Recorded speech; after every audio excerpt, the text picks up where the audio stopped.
morning, everyone. Aloha. We are in June of 2025. Isn't that amazing? Welcome to the show. Good morning, everyone. Well, it is June 9th, I think, of 2025. I am looking at someone across the way here that if you've been watching our show or if you've been awake and you've been on Maui, you would know that Kelly King has been I want to say a sane voice through an amazing amount of things going on both locally and in the world. And welcome to the show, Kelly. Thank you so much. Mahalo and aloha to you and to Tony out there in Techland. I'm really happy to be here and talking with you today. Well, now that you're a private citizen again for a while, you probably have an even more broad perspective, but when you were on council for 3 terms... Correct. And you ran for mayor against Mr. Michael Victorino, if I remember. And then there was another thing, and now we have Richard Bisson for a while, and I think it's next year. Is it mayor come up next year? It does, yes. When I ran for mayor, it was basically against Victorino and Bisson. Yeah, so... Here we are now. We've had quite a few big world changes that make my stomach turn in some ways. Our president, Donald Trump, although I agree with the sanity of balancing a budget, I don't go in with a hatchet and I don't do things without open conversation. That's what I noticed when you were on council. You were transparent. Everything was on the table, clear. You could discuss things clearly. Well, when you're doing the right thing, it's easy to be open about it. I would differ with you on the term balancing the budget because I don't think that was Trump's ultimate goal with this budget. Because you don't take away people's health care and Social Security, go after legal immigrants, and then throw yourself a $95 million military parade and say that you have any interest in balancing the budget. Well, if we were talking about anything that makes sense, we wouldn't be talking about Donald Trump. That's true. But I just like the idea when I think it was Clinton, right? That was 25 years ago-ish when the budget was balanced. So Correct. If anyone kicked it out of the line, it was Bush. Well, and we've had with the Obama years as well, we've had surpluses in our budget. And then people like Bush and Trump come along, and we're in major deficit. This current budget that they're trying to pass surpasses any other attempt to basically corrupt our government and our budget. And the amount of money that's being spent on the wealthiest people versus the amount of money that's being cut from the most needy program, the programs that serve the most needy people, it's an abomination. You know, and to put us in something like I forget how many trillions additional debt the U.S. will be in after this if this budget passes. Besides all the damage it's going to do to the lives of so right, many and we have basically to have somebody running this country who doesn't give a damn because he'll be gone, he'll be rich. He's got all the people that are, licking his boots, voting his way. I don't understand why. I don't understand how they stay in office. To tell you the truth, I don't know how people that have need think that Donald Trump is their golden boy. Just does not make any sense. It doesn't make a sense for the number of people, and it happens locally too, who vote against their own self-interest. The power of the Christian right and the fact that religion could get their doorway into politics, and they used him. It's a white nationalist movement, but it's not Christian. There are Christian movements that are trying to beat down the white nationalist movement because they understand there's nothing Christian about it. They claim to be behind Trump, who doesn't even go to church, by the way, is not a Christian by any stretch of the imagination. And yeah, it does baffle the mind. And we have that here in Maui, too, where people are voting against their own best interests. I've seen the communities come out against some of this luxury development that the council is pushing through. And, you guys voted for them. You put them in office, and we're getting to be honest, they weren't telling the truth. To the person that I ran against, for him to say he was for affordable housing when he's never built a single affordable housing unit. and he's never instigated a single affordable housing project. And then he's calling himself an environmentalist when he cut the budget for the wetlands and for, he's against a lot of the environmental moves that we made when I was on the council. So, and it was just a few votes. Otherwise, you would have been sitting there now. It's a few votes, and they were votes that were there that were. I think it was over 1,200 votes that were thrown out by the county clerk. I remember that. That's over 4 times the national average that she threw out, based on phony accusations that their signatures didn't match. So, it was definitely contrived, and had people look at the numbers and go over the voting rolls and say, basically, you won, Kelly. You did win this election. Well, as they say, it isn't over till the fat lady sings. You're still here in a very, I would say, thick. You have been and still are an incredibly important, fightable, central voice in the community. I'm sure you have more phone calls than you know what to do with. You may not have the same power, but your visibility has sure shown off your ability to be transparent and deal with truth and good ideas in an open way. And you're willing to change. That environmental and climate committee that I so appreciated way back when was such an important thing, right on the front lines, that we could be grabbing these technologies. You remember me a big fan of Michael Smith and Regenitech. Yes, Montana, they've got a fully functioning thing up there. Well, we did now. fund the feasibility study, and it showed hoping that he bring 1,800%. Michael, I said 3,000. Michael's, no, it's only 1,800% increase in the microbiome in 3 months on a little ragtag test incredible technology that needs a market. Well, I want to create the global awareness in the global market. I always told Michael, send people home from Maui with a gallon of Regenitech liquid, or have it sent in as well. I was trying to get some of the actual, to test, so I could verify what they were saying, and I kept getting this.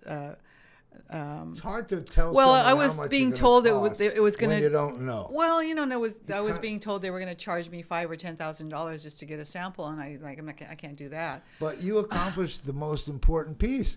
That little study really, really cemented it in my mind that this is an incredible opportunity for the world, and to be able to put carbon in the soil and have power and have extra food. Well, and that's what governments should be doing. We should be making decisions based on knowledge. And if you don't have the knowledge, then you need to bring that expertise in. And that's what doesn't happen on this council. They seem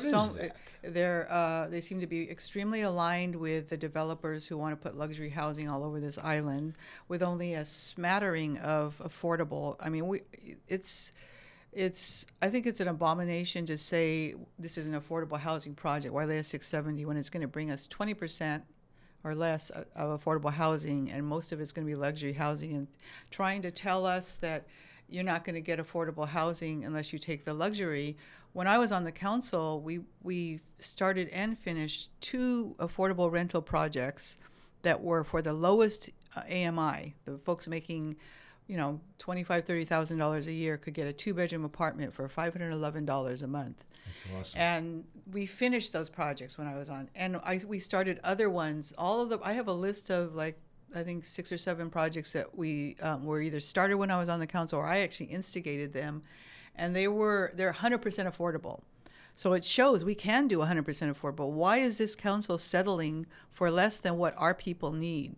It's because of they're walking hand in hand with developers. I mean, you can see them out to lunch together. You can see them during breaks going behind closed doors with the developers. Wow. I'm sure it's hard for you to go into the room there and watch all the testimony, 95% for one thing, and watch the council vote a different way. Oh, it's hard for the community, and it's happening. We have no representation that cares about the South Maui community. Because you can see that in the vote, right? When somebody can watch for 6 hours testimony going against a certain development, and they have no qualms, there's no changes in the bill, they push it through with no conditions. Yeah, well, I mean, I have a real challenge in that people get into the seat, and some would say it's because now they have more knowledge and so they vote differently. but that doesn't appear. I mean, I think Tasha Kama, I've known her for years and years. Wonderful lady. Encouraged She used me to be. That's what I mean. It's like now in the seat that she sits, you've worked in some ways with her. I would think she'd be the strongest advocate for the people.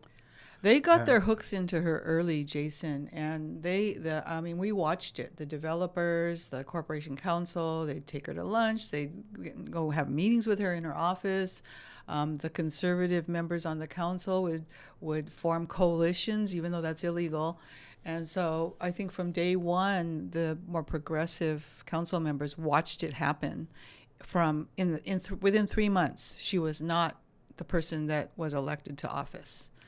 And she never has been. And you've watched who's funding the fundraisers, who's supporting the fundraisers. It's the big corporations. It's the big developers.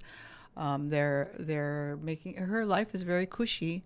They spent on both my race and the race that Carolee Kamikona ran against Tasha Kama. The PACs and the establishment and the conservative groups that wanted luxury housing because of all the billions that they're going to make off of it spent close to $500,000 on each of those campaigns against us. Wow. Against us. Wow. Yeah. So this is and you still became within a breath, and some would say. Well, and I think I won, but it was corrupted by I remember when we had our thing here with Bruce. I would say Bruce Douglas, when we did that whole thing, and we won in the state, and then can't make local decisions, and decisions are made up the line, and that doesn't care what you guys voted for. We're going to do this.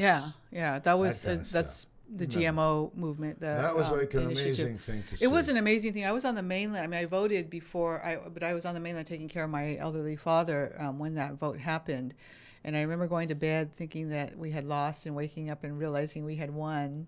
I mean, it's happened. You know, it happened with Alika Atai with his race. He found out he won the next morning.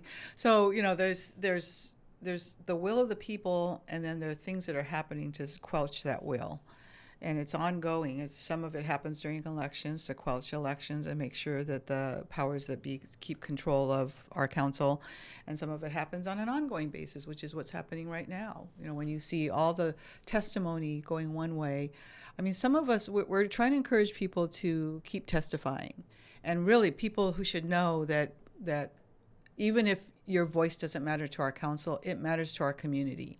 And it informs the next generation. So it's really important for people to not give up, just keep speaking out. Again, when we see the amount of testimony that comes from the community going one way, and we know that the only ones against it are ones that have been organized by the union, by the Carpenters Union, or one of these PACs. They're not people who even live in Kihei usually, and our council member knows that and still votes with them. So they're trying to give themselves cover by bringing in paid union employees or people who are paid to be there and testify. They're trying to give themselves some cover, saying here are the people that want it, and yet they're supposed to be doing the best for our community, which we're not getting. So there's a growing unrest in South Maui for the people that have lived there a long time and the people who are attached to South Maui. I mean, we've got one real active young lady, local Hawaiian activist, who is living in Makawao because she can't afford Kihei anymore. She desperately wants to get back to Kihei.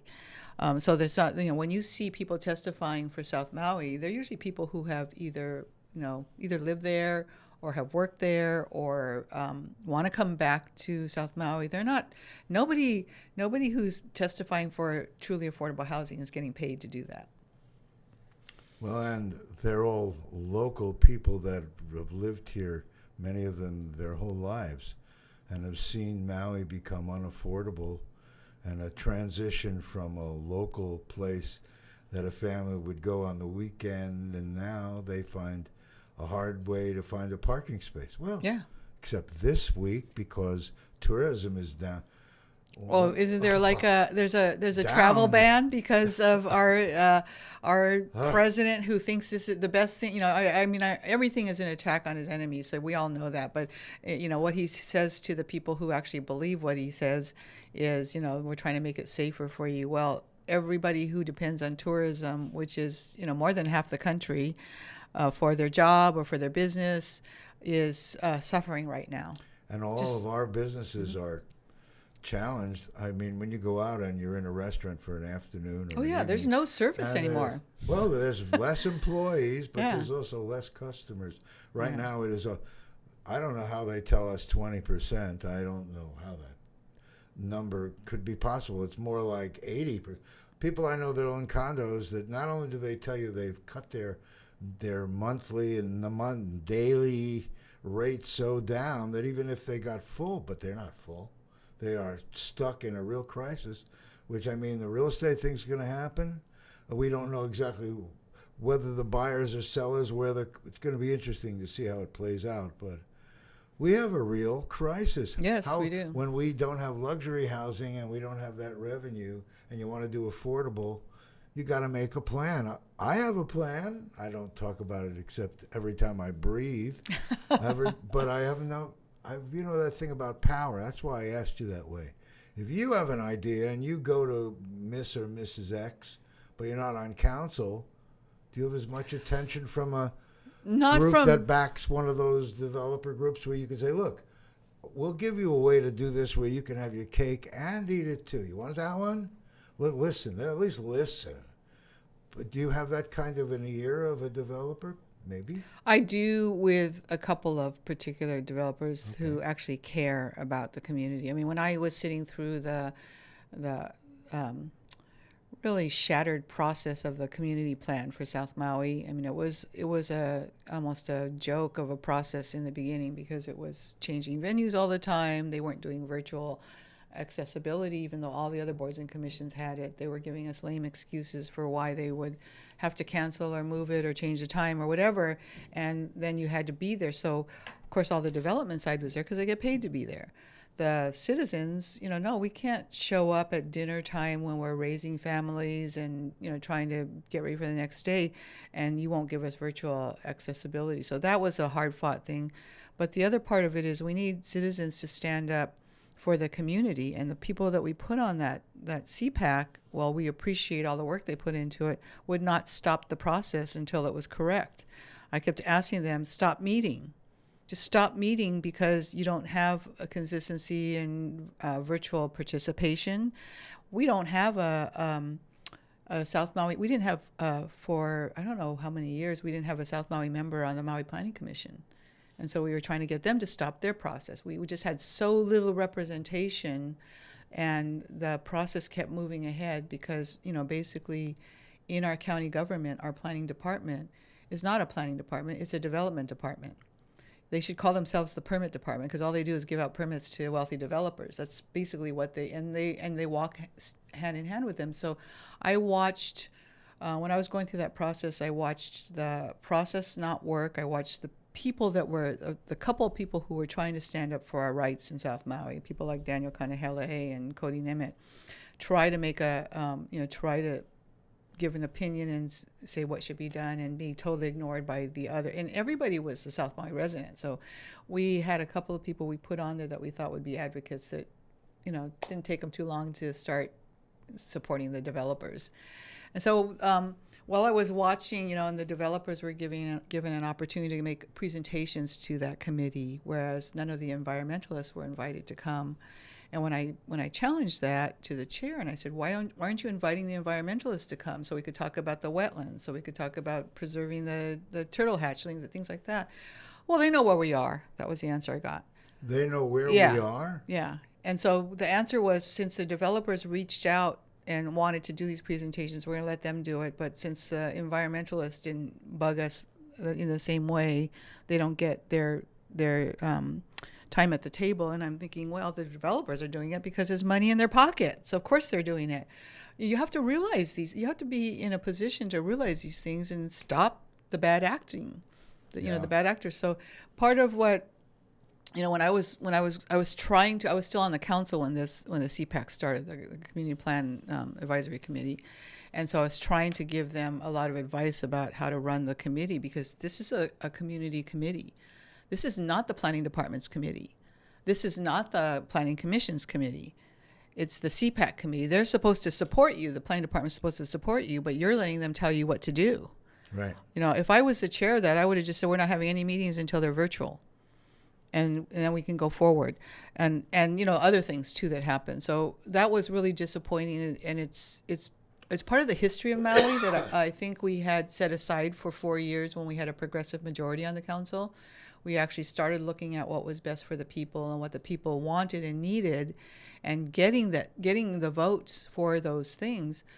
So while I was sitting through the developer presentations and all the things that they were going to do to our community with all of their luxury housing, there was one developer, and I won't name him, but his presentation was basically, what does the community want and need? And I just went, wow, that I've never seen that from a developer before. So I've been meeting with him, and for his projects, his housing projects, I've gotten him from the 20% affordable up to 35%, to commit to 35%. So that's it's almost double the amount of affordable housing. And it's kind of interesting because, I've met with him several times and just talked about sustainability and aspects of the project that could be made better, make the community better, but it's got to be more, it can't just be Wailea. It's got to be for the whole community, which he agreed with. But it's kind of interesting to be talking to someone like that who seems to really have a heart for the community, and he wants to start a nonprofit to address children's needs. But he, we were talking about trying to get the affordable housing up, and at one point it was 50%. You remember that? There were some people in the community that said, yeah, that might be a bit much. We should lower it to 35%. And we couldn't get that. They pushed it down to 25. But when I was talking about that with this developer who's now become a friend, he said, it is really hard for developers to put that into their model. And I said, you're doing it. And he went, well, that's true. So, it can be done. And maybe part of what you have to do is take a little less profit, maybe not make so many billions of dollars if you really care about the community. And most of these people that are developing in South Maui don't live there. They live outside of, and some of them don't even live in the state. They come over for these as meetings. You're talking, it's very clear that you are still a South Maui focused advocate. And I get that. But like you say, some of them don't live in Maui at all. Yeah.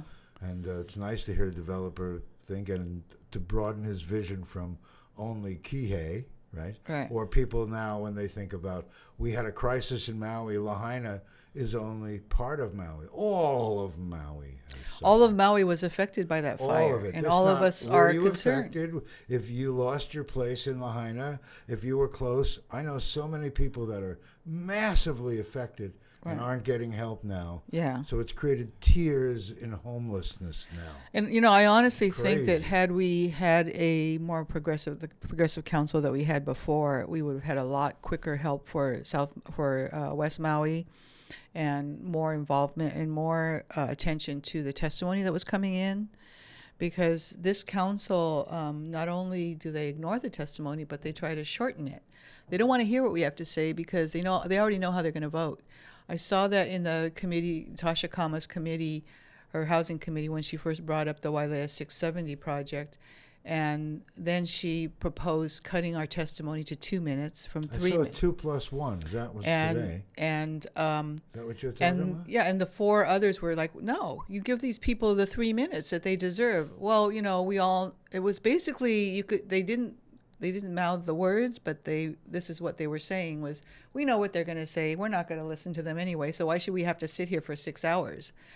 Even with the 2-minute cap on the testimony, we had like 6 hours of testimony all the way through the end. Is there anyone translating all the volumes of written testimony Well, it's there, it's in the record, but there's nobody looking at it. And the council members certainly don't look at it or give any credence to it because nobody else knows about it. When I was council chair, I was trying to instigate a process that, and I think Kiani Rollins-Fernandez was the only one who did that for a little while. She stopped doing it. But this is what the state legislature does with testimony. When you send in written testimony, the meetings that I've been to, and I don't know if they're still doing this, but when I used to testify a lot at the state legislature, they would actually put all written testimony in a folder. And that folder would be there when they had the committee meeting. And then when they went through testimony, They would take the live testimony, and then they would go through and they would read this person testified in favor, and they would read their name and maybe their position, then this person for, against. So you knew how much extra testimony there was that came in writing. You knew if it was all for or all against or what the mix was, and you knew who was testifying. I mean, I thought that was a brilliant way to do it for transparency, and so I tried to instigate that, and I couldn't get. In our age of AI, we could feed it all in and see what they decide. The big AI brain, we could figure out what Trump is doing. They say stop him. Here's our roadmap how to stop him. Here, how do we stop things locally from the direction you see it going? Vote. I mean, let me show you my shirt. That's how we stop it, and we demand transparency in our elections. Can we do anything before when we went then? in, we can demand the transparency up front and make sure we have watchers. Because when I realized what happened with the county clerk throwing out over 1,200 votes, and that only a couple hundred votes had been, they have 5 days to go in and fix their signature or whatever it was. Well, people that live in Hana are not going to come in. All the people that are going to come in to fix their vote are the ones maybe in Wailuku, which, is basically union territory that's for the builders and developers. And so you don't have people coming all the way from Kihei and Lahaina to fix their vote. So there were still over 900 votes that were not counted.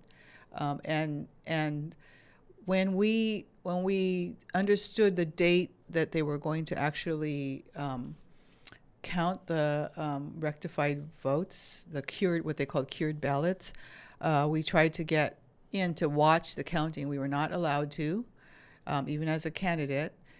We talked with the Green Party. They asked to get in to count. They were not allowed to, and it says in our state constitution, it's written there that every political party is allowed to be present at the counting of ballots. Mm-hmm. And so they are a bona fide political party. And what they were told was, well, you didn't request it early enough. And they were using a state statute that was a totally about something else. It was not about the recount. Because you only have 5 days. So how do you even know to ask 2 weeks ahead of time? Right. So the corruption and the stuff that they're getting away with is so blatant that's the kind of thing we have to stand up to before it happens, before the next election. And I know there's been some reform at the state legislature, probably not enough, but at least it's moving in the right direction. But the people who are upset about the last 2 years on the council need to step forward and demand transparency, demand to be watchers. They didn't really let people watch the count. They let them watch the process of the votes going through the machines. And I know a couple of people who were named as watchers for the first election, and they said we were not allowed in to watch the count. So they don't even know who was there. We don't know who was there from the Republican Party or the Democratic Party because I asked and they wouldn't tell me the names. So the lack of transparency should scare people. I mean, I got to tell you, geez, I put it off for a long time. My sister kept telling me, Kelly, you got to watch The Handmaid's Tale. And I mean, I actually went through that whole 6 seasons of that, and it's horrifying. But that's where we're headed if we don't wake up and stand up. And that's why you see all these people at the protests, because... Hope you guys all hear that and are realizing it's you we're talking about. That's right. Yeah, because and I've been at the two April protests. There were probably 3 or 4 people at each protest dressed up like a handmaid, in the red garb, because we are afraid that that's where we're headed. When we can have people running for office like the North Carolina gubernatorial candidate saying we should bring back slavery, and this is a black person who's saying that if they did, he would probably buy a few slaves. I mean, that is the most grotesque thing I've ever heard. And then to have the guy running for president, support that guy and say what a great guy he is. That should scare the bejeebies out of all of us. I mean, come on, wake up, people. We've got to. So there's another protest coming up this Saturday on the 14th, and it's called the No Kings. It's just ironic because I talked to a lot of people at the last one, and people were like, well, no kings except Kelly King. But, it's an ironic thing for me personally because my last name is King. But it's true. We created this country to get out from under the rule of a king, of a dictator, of an authoritarian. And now there are people in this country that are actually supporting the rise of authoritarianism and fascism. And the fact that his birthday is June 14th and he's doing this big, expensive show. Yeah. How many people It's could disgusting. you feed? How many people could you help? Well, just absolute everything that I see him do.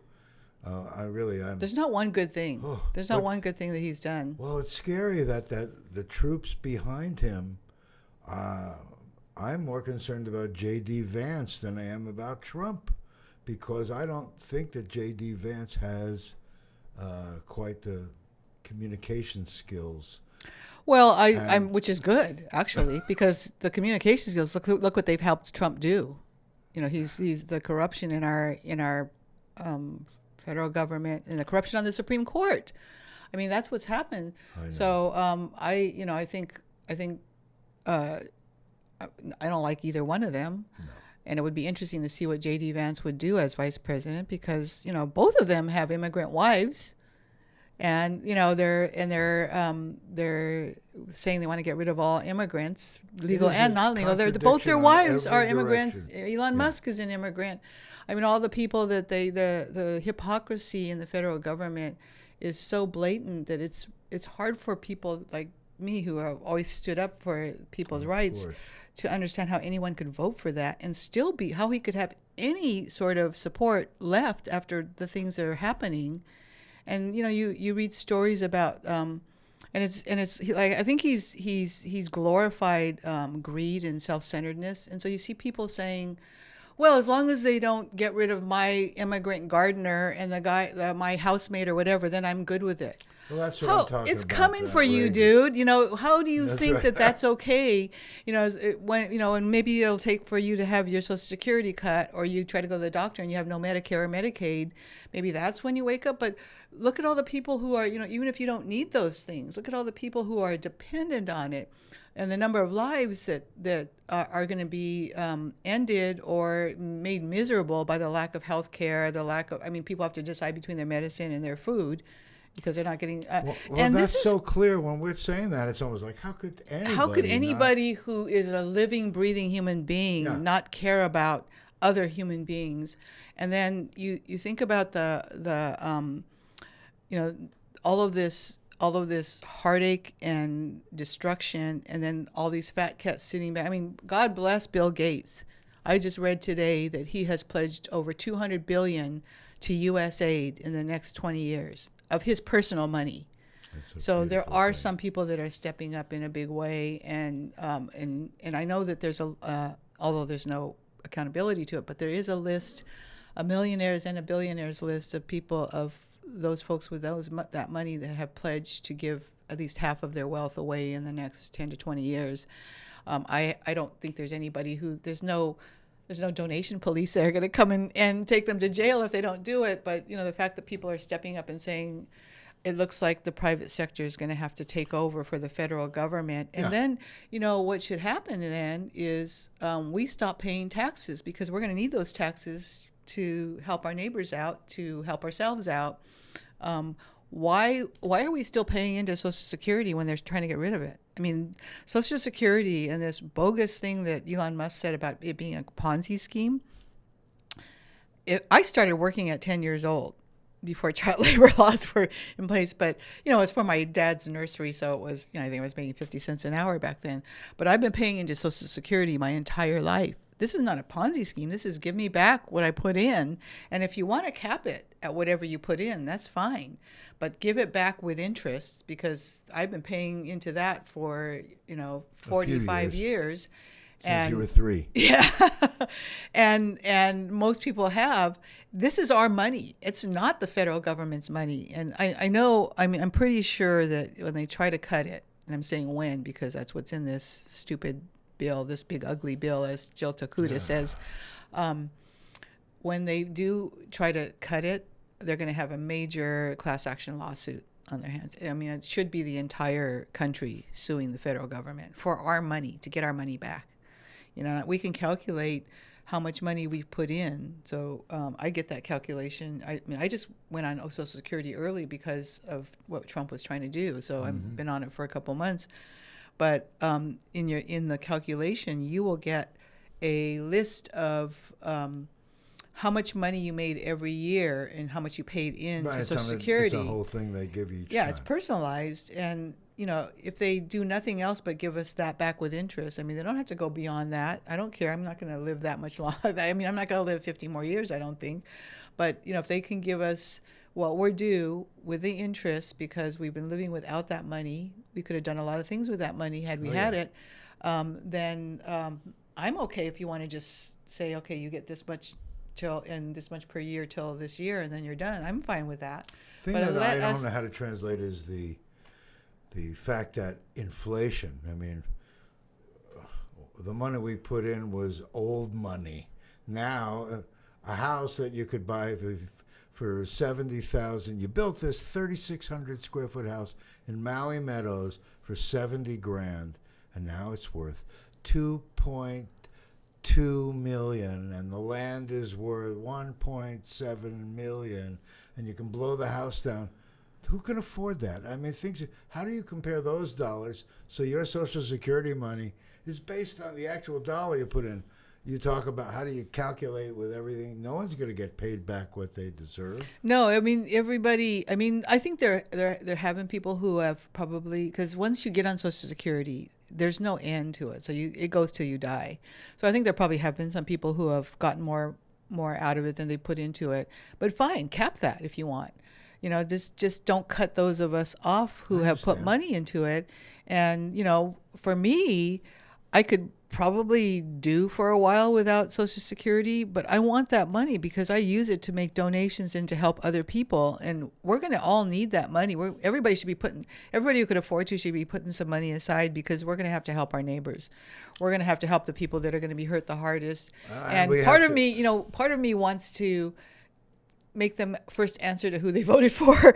But, we just have to help our friends and neighbors. We can't go back there and say, well, if you voted for Trump, you deserve this. I mean, I think that's one of the pushbacks that we're getting as a society, and why people are still saying they support him, because they don't like being wrong. They know they're wrong, but they don't like being labeled as such. They don't like being the bad guy. And so the best way they can fight that is to keep saying they're on his side and there was nothing wrong with their vote.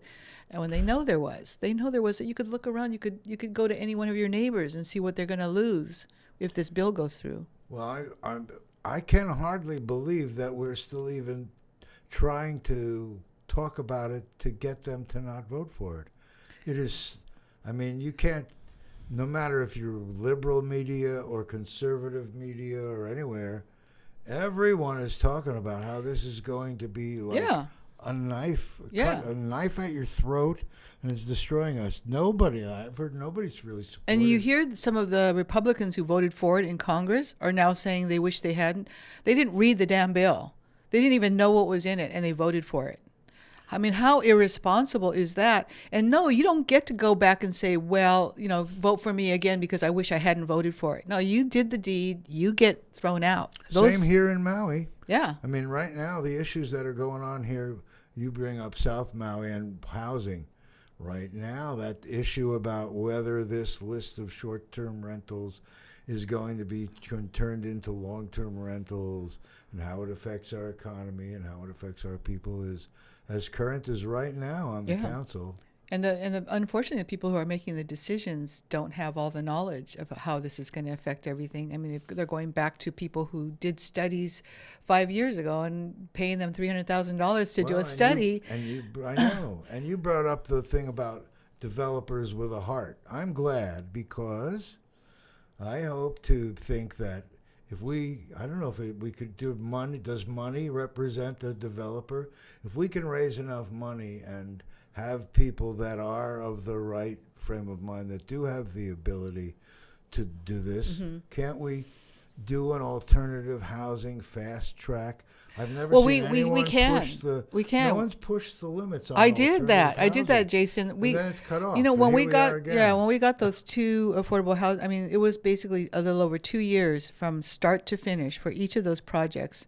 And the developer, who has a huge heart, and he wants to. He said his greatest joy is when they turn the key in the first. He's got all, and these are all people with a 60% area median income and less.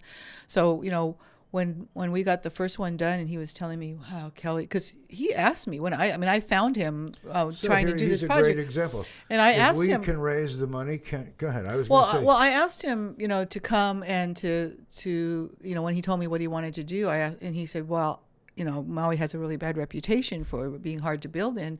Do you really want this, and will you help me?" And I said, "I really want it, and I will help you." And I helped him, and we got it done. And after we finished it, because there were a couple of bumps in the road, and we had to get some votes from the council to extend the previous project owner permit. But he said, "Kelly, it just takes such a long time." I said, "Doug, 2 years you got this done. 2 years he got the second project done as well. That's breakneck speed for Maui County. And we moved in some homeless people to those apartments, because there are a lot of homeless people who are working, but they can't find an affordable place to live, so they're living out of their vehicles. So when we can find more places like this and give families a place to sleep overnight so they can get up and go to work in the morning, get up and go to school in the morning, that solves a lot of social ills as well. And there are lots of things that are, I want to say, not legal. That's just a matter of laws, but people taking pallets and turning them into a bed and a storage thing and being able to take off the street the worst challenging part of our community, and they're not getting the support and nowhere to even put themselves in a safe place. I just don't know how these things, why could things not happen? Don't we all want to ask ourselves before another election and figure out solutions before we wait for another election? How do we do that? We get a planning department director who cares more about housing people than they do about satisfying developers. And I've seen some horrible things. We've actually had accusations of bribery come to the council and nothing happens. We've actually seen a previous planning director who was flipping houses, buying and fixing them up and selling them and not even getting permits herself. We've seen the amount of corruption that we've seen just has to tell everybody that these people don't care about housing the least fortunate, the most marginalized people on our island. And so leadership is really counts. Oh, yeah. And that's why, that was why I ran for office, because I said, I know what needs to be done and I know where the corruption is. And I didn't think it was going to solve everything the first year or two, but I knew what direction we had to go in to get there. Am I too forward in asking you, I can't know how you could not be running again. That's a tough. Right now not inclined to, because it was, and it's funny because I talked to a lot of people who asked me that same question. Yeah. And, we really need you. And I'm thinking, where were you last election? People didn't come out. I think a lot of people just thought, I wouldn't have a problem getting elected, which I don't think I would have if it hadn't been for the county clerk and the powers that be setting all that up. But I am having a really hard time thinking about that next step when unless there's a huge driving force that comes out that will be the backbone of the next campaign, because I honestly don't think it should be about money, and I don't think it has to be, but it has to be a lot more people involved if they want that change. Oh, yeah. Well, that seems to be that theme of a lot more people involved to get change. Yeah. Is what I feel. If you're going to regenerate and create something new and change, you got to be involved. And part of it is, we probably had to get out of our comfort zone and see what's coming down the pike, not just with this council, but with the federal government, in order to start going, well, I better do something. I better get involved. I mean, when I went to that first protest in April, there were, I think they estimate over 2,500 people. The one at the college first? No, the one at the college was the second one. The first one was in front of Maui Mall. Oh, the one in front on the street there at the curb. That went around the I corner, videoed you when you were So you were there. But that was bigger. That was we twice. We need more protests, but we sure would like to. But we also need people to talk. Like they had a little thing at the college, and I could go on about the college because the chancellor is also involved in this pack. And there's horrible things happening. I don't know how we could do that, but. When I showed up at that, there was a rally first, right, on the campus grounds, and they had all the politicians speaking, and it was political speeches get the people up there speaking. The people who are getting hurt the worst should be the ones talking at these rallies, not people trying to get reelected. They should not be political rallies. These are about the people of Maui. This movement is about the people of Maui, and changing our leadership and changing our from county to state to federal, changing our expectations and our demands on the people who become our leaders. It's not about people trying to get reelected. And when I showed up and there was a stump speech, I just, my friend and I turned around, walked around, I think I was with my sister too. We just listened for a little bit, and then we just went to the street and started with the protesters. So I think that's what frustrates a lot of people. That kind of same old. Let's hear from who's getting hurt by what's happening. I get it. Now, I could talk on this, and we probably can get back to it soon, but I know when I only have it's either 11 or 6, but I know that we're running low on time, and when you gave this to me, I thought, now there's something I think this young lady should talk about. Hope you don't mind. I think of you as a young lady. I don't mind at all. I love it. Help us. Oh, well, okay, so this is the thing that people have known we've been working on. We're in our 30th year with Pacific BioDiesel. Yeah, our company, Pacific BioDiesel, which is, as everybody probably knows by now, focuses on making clean, renewable fuel locally. Our local production is really important. Local feedstock is really important. So we're the ones that started the sunflower farm as a potential local feedstock, and we're looking at other crops as well. But we've expanded to Kauai. We got some federal funding through our Senator Mazie Hirono, and partnered with Gay and Robinson over there because Mahi Pono would not partner with us on Maui. And we're using their mill, and we've got a crushing mill moved over there. We've got silos and planters and the combines over there. Everything that's set up there is set up for self-sufficiency. And we've already started selling fuel to the Kauai Island Utility Co-op, which Maui County will not buy any fuel from us. Why didn't you get cooperation from Mahi Pono? Sorry to break in. Well, I could tell you what my theories are, but we had a couple of meetings with them, and they acted like they were interested, and then we got radio silence, and they didn't return calls. And I know that Mahi Pono is still using pesticides, and there are people who swear that they're using restricted use pesticides when they say they're not. And so my only, when people ask me why that's happening, I really don't know.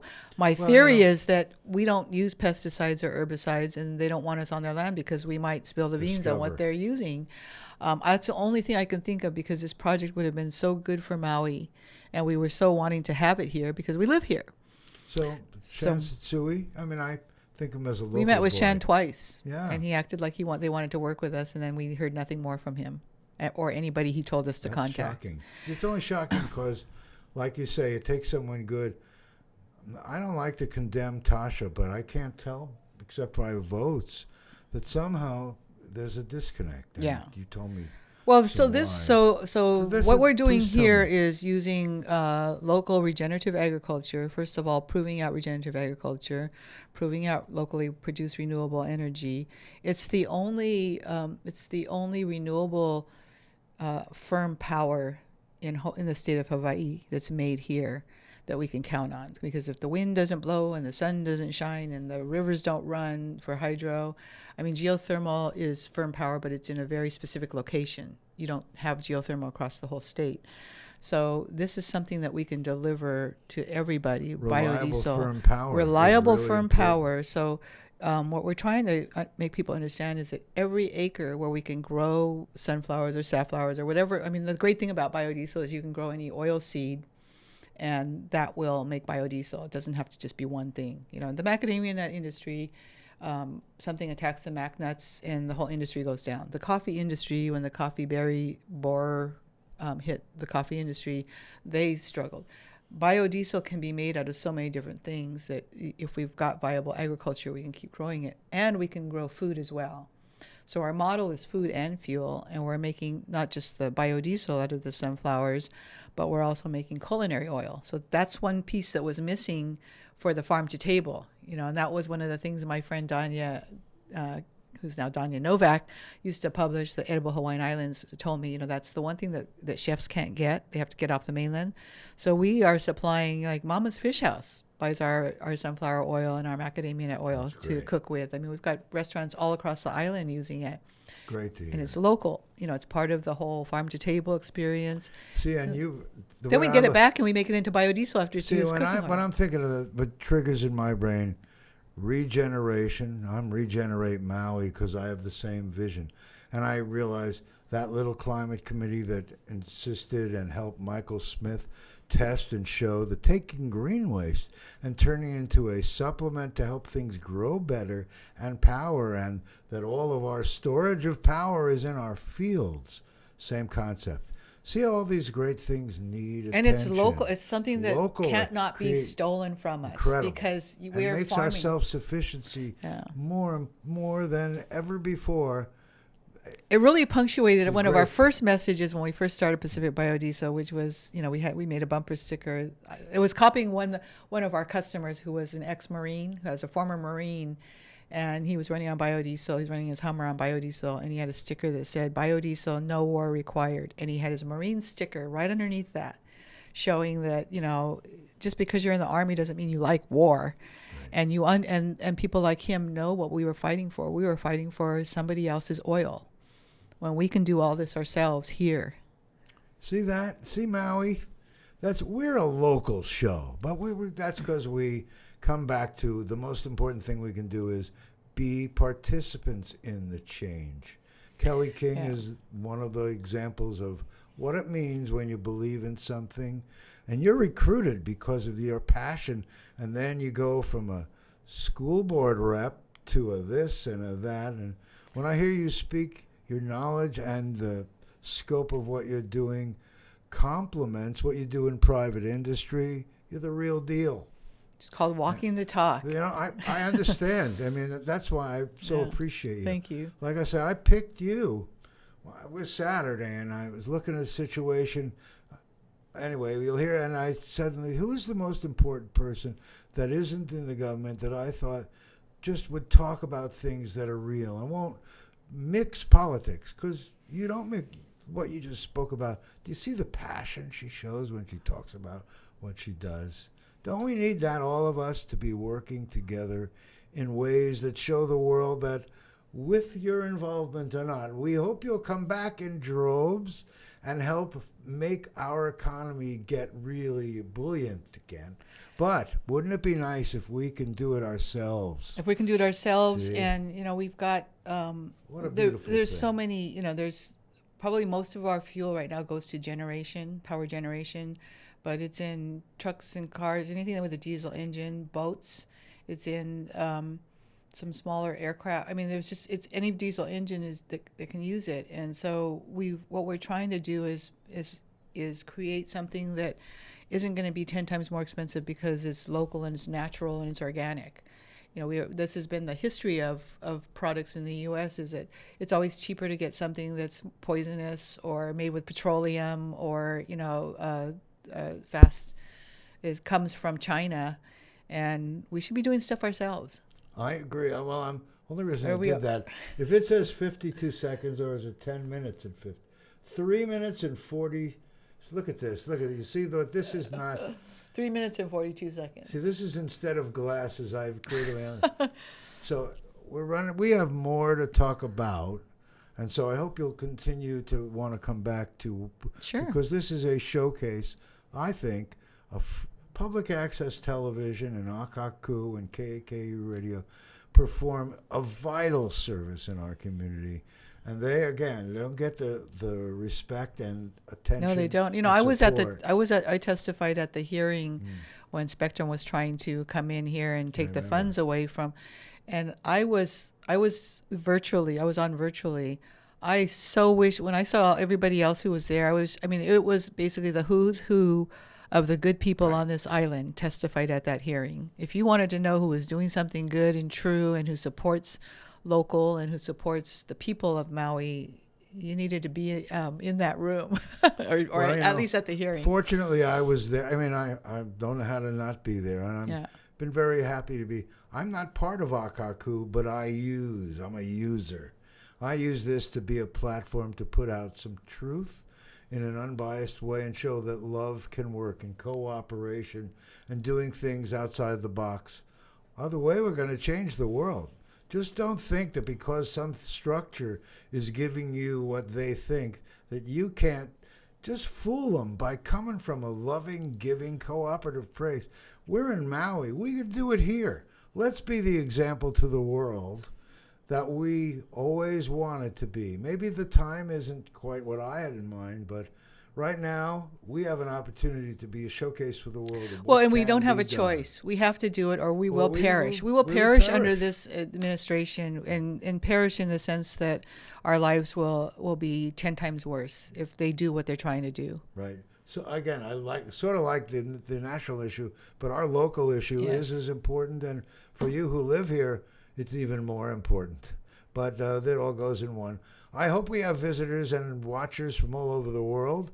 We are what we call a show that says, if you have anything you want to say, please come to us. We're a neutral zone. We want to talk and hear all sides, because when we all hear all sides and we realize there is no side, we're all on that same team.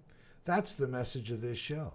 This is a neutral zone where we're anything and but you know what? neutral. One of the things I hope you can focus on. Go ahead. We got a minute left. A minute. When I first ran for office, the first time I ran for council after getting begged by my community, one of the things I thought that was missing was a common vision and a common mission statement for, if we're all behind the same values and vision. Well, I talked to Dick Mayer. We've done that. It's called the countywide policy plan. There's the vision for Maui County is in there. The values that we all espouse are in there. It's a 30-year plan that's supposed to take us to the end of this decade at least. Just someone has to follow the instruction. And manual. I always had it in my drawer. I mean, I'm like, why is this not on every council member's desk? And why do they not look at this before they vote? Though it's there. We are 10 seconds away from our credits. So, I am thanking Kelly King, our wonderful guest, who will be here again. I thank you for watching. Hope you'll come back. Blessings to everyone. We are out of here. Wow, that was quick. Yeah, it always goes fast. But I do think that would be a great discussion to look through that. There's not been a change in that policy.